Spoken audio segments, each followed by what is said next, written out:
Hello everyone, Stranger Things back here again with another video. So as you all may know, I made a video last year around this time about investing. So I thought with the end of another year, it's the perfect opportunity to look back at my investing journey for this year, 2020.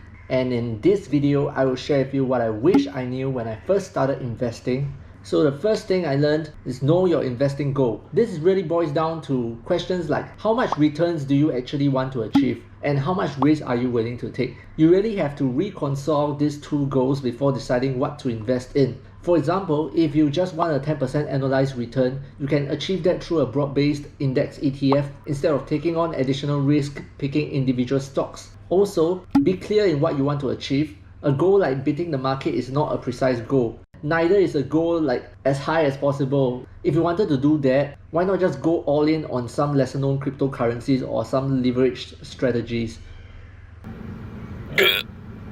If that sounds extreme, that is the reason why you need to plan for a return goal that corresponds to the amount of risk that you are willing to take.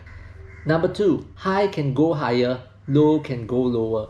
Last year, I advocated a book on value investing. Value investing focuses on finding stocks that are priced below their intrinsic value and therefore you get to buy them at a discount, akin to buying a $10 note for $5 for instance. This year, after the March crash in the markets, some supposed cheap stocks did not recover in share price or continued to go down in value even during the April recovery. These so-called undervalued stocks remain cheap because their fundamentals will not be able to withstand the impact of the pandemic.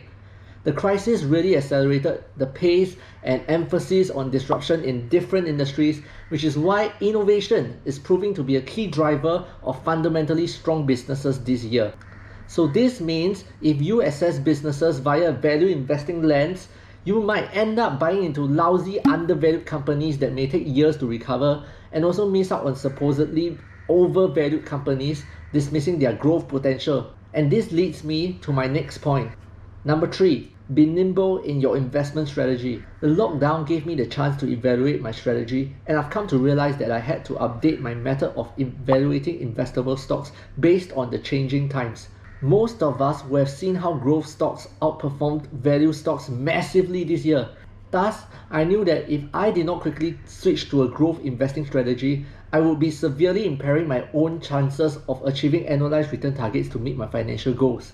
So when you are embarking on your investment journey, it can be tough to reconfigure your brain to change your investing method from what you have been trained to do, but I feel it is necessary as I believe there is no one-size-fits-all timeless method that you can apply to all economic situations throughout history of the stock markets. If I had stuck to the value narratives of only considering companies with history of profitability and undervalued via traditional metrics such as your DCF, discounted cash flow methods, I would have missed out on many disruptive growth companies in my watch list. These fast growers are usually suffering losses as they are still aggressively trying to scale and increase their market share and also investing heavily into R&D. You can also easily verify this by looking at the marketing costs and R&D expenses in the annual report income statements.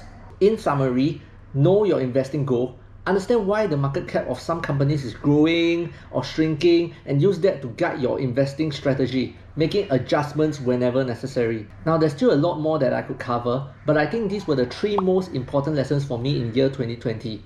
While most people who bought in after the March crash would have decent returns this year, not every year will be so rosy as we all know that the real economy is still suffering. So please, above all, remember to invest only what you can handle losing.